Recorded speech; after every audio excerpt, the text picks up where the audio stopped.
tayo po ay nagsampa sa tulong kaso kay Claire Castro for libel on her libelous statements tungkol sa aking solar power business. Breaking news mga kababayan, ito na naman tayo. Meron tayong panunuoring video. Grabe ito. Tara, samahan nyo ako at panuorin natin ng sabay-sabay. Uulitin ko lang po, libel case kay Yusek Claire Castro para sa 110 million pesos in damages plus attorney's fees.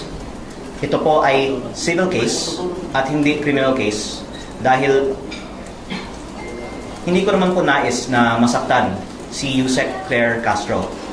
Nais ko lang pong depensahan ang pangalan ko dahil sa kanyang pagpapakalat ng fake news tungkol sa akin. Nais ko din pong linawin na hindi po natin kalaban ang administrasyon at si Yusek Claire Castro lang po ang ating kinasuhan. Pero ayon po sa advice ng ating lawyer, si Attorney Topacio, si Yusek Claire Castro ay pwedeng kasuhan din ng cyber libel o criminal case.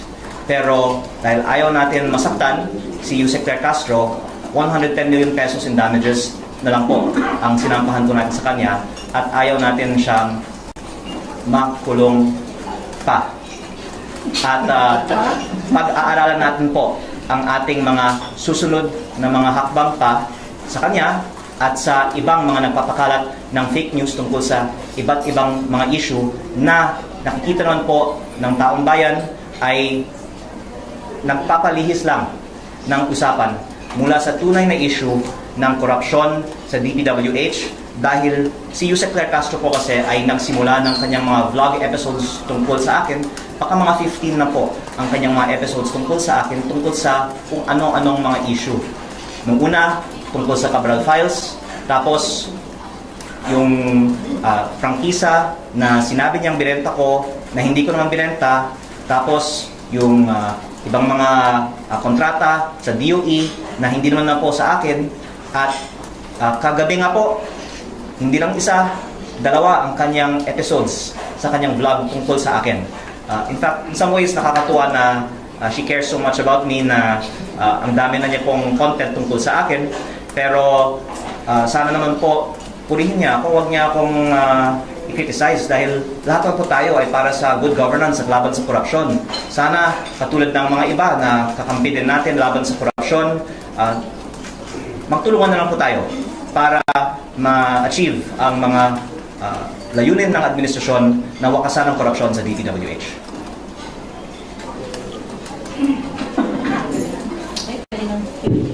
Pwede po, talkback. Talkback na daw sabi na yung Okay, Congressman, gagawin ko po sa 12.2 FM, ito po sa Batangas. So, ito po bang mga parang fishing expedition sa pag-uungkap ng mga issue laban sa iyo? Sa palagi mo po ba, Congressman Leandro, ito po ba ay hindi doon sa mga expose, doon sa mga Cabral Files, like Cabral Files na iyong siniwalat sa publiko? At saan patungo ito mga nangyayari nito? Ang taong bayan na po ang pwedeng maghusga na nung lumabas lang yung Cabral Files, doon nagsimula yung mga matitinding atake nila laban sa akin. At si Yusek Claire Castro ang pinaka-high profile na example nito dahil sa dami nga niya po ng mga vlog episodes tungkol sa akin matapos lamang kong nabanggit na ako po ay in possession ng mga Cabral Files. At ang isang dahilan actually na hindi ko naman sinusubukan na kausapin sila pa na wag na nilang tamaan ako ay nakikita naman ng publiko na hindi totoo ang sinasabi nila at ito po ay diversion lang sa totoong issue. At hindi po ako ang nadi-discredit nila. Dinidiscredit nila ang sarili nila. Kaya pinag-aaralan ko po ang aking mga hakbang at nakita ko actually mabuti pa na magsalita siya kasi wala nang naniniwala sa kanya.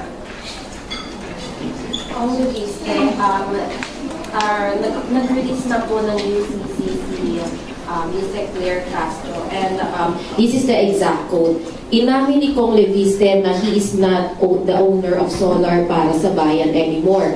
which has the franchise because he is already divested his shares. He himself is the source. What's your take on this? Ang una kong sagot ko po kay Yusek Claire Castro, sumagot na lang si Yusek Claire Castro sa korte dahil may kaso na po kami. At ang direkta ko naman po sagot para sa kaalaman ng publiko, hindi ko po binenta ang kumpanya na may prangkisa. Ang kumpanyang binenta ko ay ibang kumpanya na ang main asset nito ay lupa sa Nueva Ecija. In fact, pinapasalamatan ko po si Pangulong Bongbong Marcos na siya po ang naging guest of honor sa groundbreaking ng proyekto ng kumpanya na itinatag ko. Ito po ang nagpasok ng pinakamalaking foreign investment sa buong Pilipinas sa taong 2025 at sa ngayon ay nag-i-employ ng mahigit 10,000 ng ating mga kababayan sa Nueva Ecija. Kaya hindi din po totoo na hindi po ako nang-deliver sa aking mga kontrata. Binenta ko po ang aking kumpanya at yung may-ari ng aking kumpanya, majority stake ngayon, ay nagpapatakbo ng aking kumpanya at matagumpay po ito kasi ito nga po ay pinupuri ng administrasyon. Baka pati si Yusek Claire Castro, pinuri na niya po ang proyekto ng kumpanya na binenta ko. Kaya pero ang point ko dito is parang naliligaw si Yusek Claire Castro sa daming mga kumpanya ko kasi yung alegasyon niya, binenta ko yung kumpanya na may prangkisa, yung binenta ko, hindi yung kumpanya na may prangkisa. Yung kumpanya na may prangkisa naman, ito po ang nasabi ko ng status.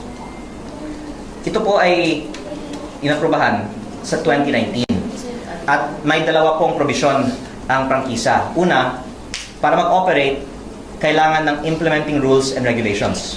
Pwede pong tignan ang batas na ito mismo. At ang DOE po ang dapat maglabas nito at walang inilabas na IRR ang DOE.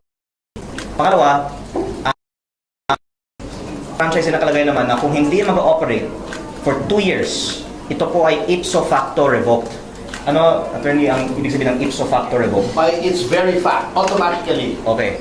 So, tumigil po ang operation ng kumpanya sa 2022 dahil hindi pa nabigyan siya ng mga permits to operate. Kaya, within 2 years of that, maaari natin sabihin na ipso facto revoked na ang prangkisa ng kumpanyang ito. Actually, nung una kong binunyag ito, baka nagulat si Yusek Claire kasi hindi niya napag-aralan ang batas na ito. Pero ito naman po ay nasa Google. At kung ginawa lang po nila ang kanilang homework at hindi lang po pang social media content ang kanilang mga vlog, hindi na nila sanang sinabi ito at hindi na sila sana napahiya. At dagdag ko din po na ang Kongreso ay nag-aproba din ng isang general law noong 2022 din na may repealing and amendatory clause na nakasaad na ang mga legislative franchise na may kaugnayan sa batas na yun ay thereby repealed or amended. At nakalagay po sa general law na ito na ang mga kumpanya sa sektor na yun ay hindi nangangailangan ng prangkisa. Ang kinalabasan po ng batas na yun ay walang saysay, wala ng visa ang prangkisa na ibinigay sa kumpanya ko noong 2019. Kaya sa maraming mga dahilan, wala nang prangkisa ang kumpanyang ito at wala na rin naapektuhan sa bagay na ito dahil mula 2022 may bago ng batas ang Pilipinas tungkol sa sektor ng kumpanyang ito. Ayan, maraming salamat po, Congressman. We have another question. Pero kung maaari ko ng dagdagan, ako po ay nasasaktan na pinalabas na yung prangkisa ng gobyerno ay ginawa kong pera dahil kabaliktaran nga ang nangyari. Ako po ay nag-invest ng daan-daang milyon para sa initial na mga planta ng kumpanyang ito na handa nang gumawa ng kuryente para tumulong sa ating mga kababayan. Pero hindi na aprubahan ang permit to operate. Kaya out of exceeding caution at dahil nirespeto natin ang batas, tinigil namin ang operasyon, hindi na nga gumawa ng kuryente. Ang laki po ng lugi ko sa investment na yun. At ang lumalabas, sinabi nila, gumawa ako ng pera at labag ako sa batas. Kabaliktaran nga, nalugi ako dahil ako po ay nagko-comply sa batas. Kong Ellen Santos po from Net25. I'm here. Kung linawin lang po natin, ano po ba yung pangalan ng kumpanya ninyo na may prangkisa na hindi nyo naman binenta? At alin po yung anong pangalan ng kumpanya na binenta ninyo na wala namang prangkisa? Medyo doon nagkakaroon ng Opo, kaguluhan. para sa kaalaman ni Yusek Claire Castro, ang kumpanyang may prangkisa ay Solar para sa Bayan Corporation. Ang kumpanyang binenta ko sa Meralco ay SP New Energy Corporation. At ang nababanggit, kung hindi pa ako nagkakamali, sa mga pahayag ng DOE, ang SP New Energy Corporation. Kaya actually, nalulungkot din ako na nasama pa sa usapan ang kumpanyang binenta ko na sa ibang kumpanya. Nahinik lang naman po sila, gumagawa sila ng trabaho para sa ating mga kababayan.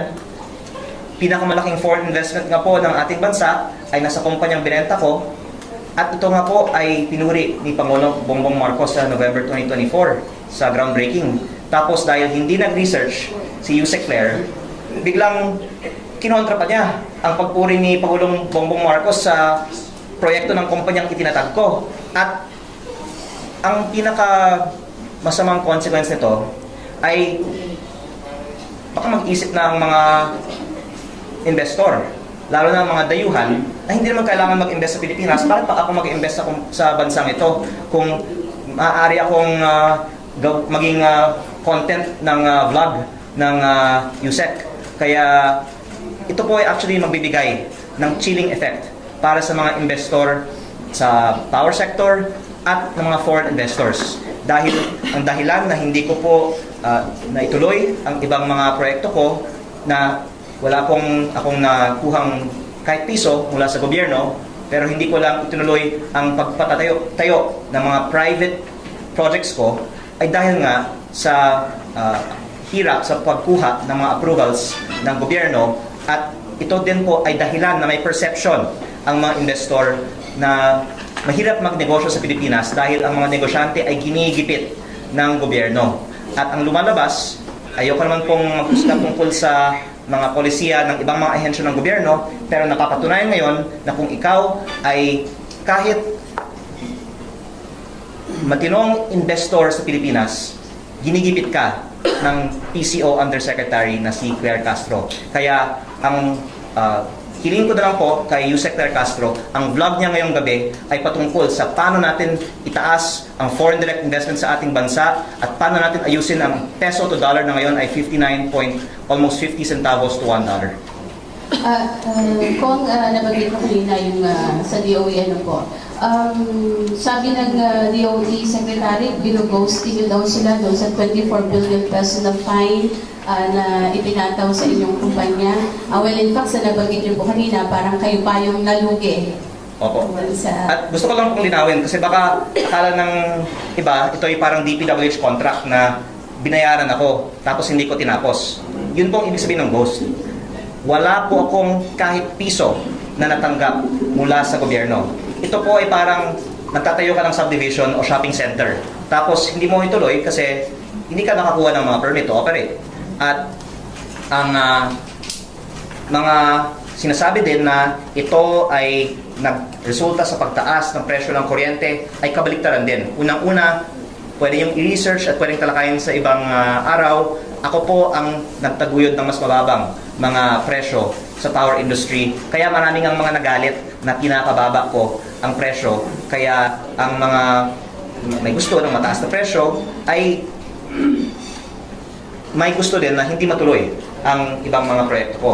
Pero yung nagpapataas ng presyo, pag ginigipit ng gobyerno ang mga investor, kaya hindi natutuloy ang mga proyekto. Kaya humihiling na lang ako sa mga nagsasalita na imbes na mag-atake sa akin, isip na lang tayo ng mga paraan na manghikaya ng mga investor na magtayo ng mga investment sa ating bansa.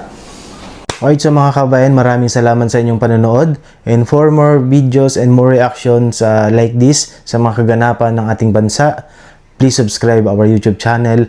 At sa 2028, gawin natin ang tama, ibalik natin muli ang mga Duterte. Ngayon pa lang natatakot na sila.